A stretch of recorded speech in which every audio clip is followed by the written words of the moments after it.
responses.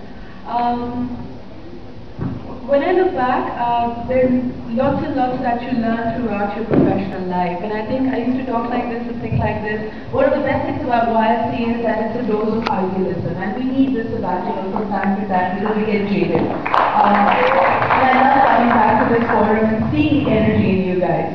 But in the last 3 years of my professional life, and I was previously at Ogilvy in Mecca as the Vice President PR, I was sent on a secondment in Hong Kong, Singapore, and things were very different. You know, people would work very differently, the environments would be very different, and every professional would have a say in a certain decision-making thing, and you'd have your domain and say, okay, this is your area, you're the expert in it, you advise what needs to be done. I come back, and now unfortunately, like all the people who are in the fields of communication, be it the media, be it the advertising, I run my own brand PR company. I call it a business of managing egos.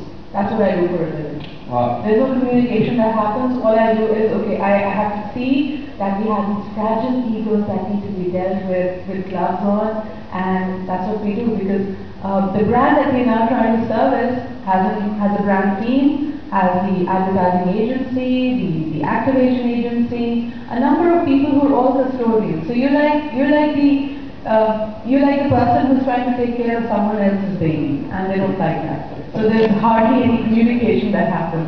All you need to do is look at them and manage what they want done. And that's the best piece of advice I can give you. I mean, yes, sometimes in all the books people will tell you, be true to yourself and say what you really want to, express your heart out. But when you actually enter the corporate field and the professional world, mind you, don't speak your heart out. That is the whole thing.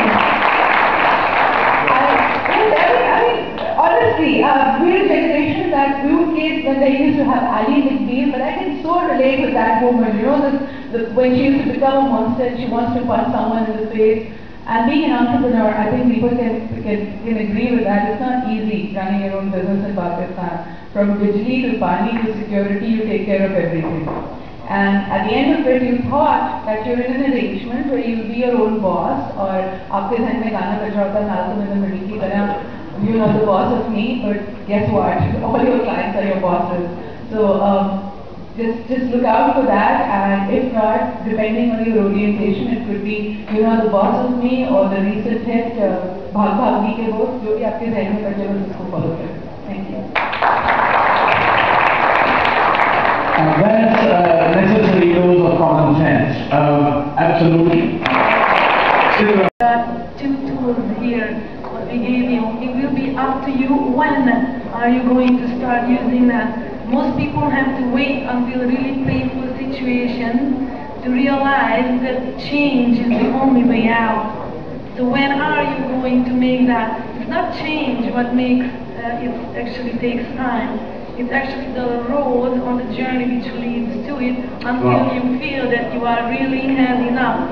So stop complaining and live your life the way you want to live it.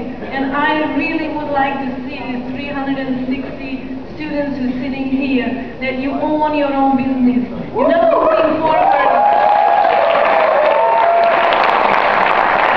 You're not looking forward to be employed. You be employed by your own self. So you're going to be actually having a sustainable employment by your own self. You're going to be passionate about what you're doing. You're going to be loving it, and you're going to have a really happy life. So for that, you need to take that glass off to see, oh, it takes a lot of money to start your own business. No, it doesn't. So it's one of the poverty eradication programs I'm here in Pakistan to do, to start 1 million businesses for the next 3 years. So you want to be part of it. And this is all through small entrepreneurship, so you can all do it, and we are here, our foundation, to help you. Because the only way out is stop complaining. Start doing, put your hands, your life into your own hands, and you don't need a government change for that. The only change you need for that is within yourself. The dialogue, you're going to be talking to your own self. So my question is to finish that, what do you want?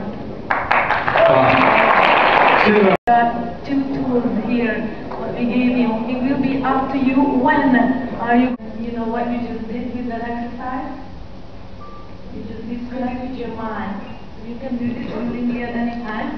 The There is one more little thing that is nothing to see. You can close your eyes and you can watch your thoughts. We did this in the back of the other youth conference. You can just close your eyes and watch your thoughts like they would be running on the sky like a cloud. Amazing. Wow. That is something is the first step that you should do when anything happens, because once you're going to react, it's reacting with your mind. You're not going to do anything with that. As long as not stepping into your heart. So stepping into your heart is the way to go. Now once you did that, there is another simple exercise that you can do. You can play out actually what happens. So this is a situation with people. And we agree, so we to disagree, right? This is where everything happens. So I need to look into the reasons why she said what she said. And I know now that if it doesn't feel right, he wouldn't do it, correct? Right, she's a kinesthetic person, first of all, right? So this is how it happens. So if I look at the situation here, so you play it out with you, this is you, right? So you play out the situation, this is what happens from my point of view. You step out from yourself, same situation, you actually change seat and sit into the other seat. And you start looking at yourself from the other person's point of view. Wow. Then you do number 3, and you look at objectivity. You step out, and you become the third observer. And then you play out what happens in front of you by taking yourself completely out. Wow. It's called perceptional positioning. You take yourself out. You can do one more thing.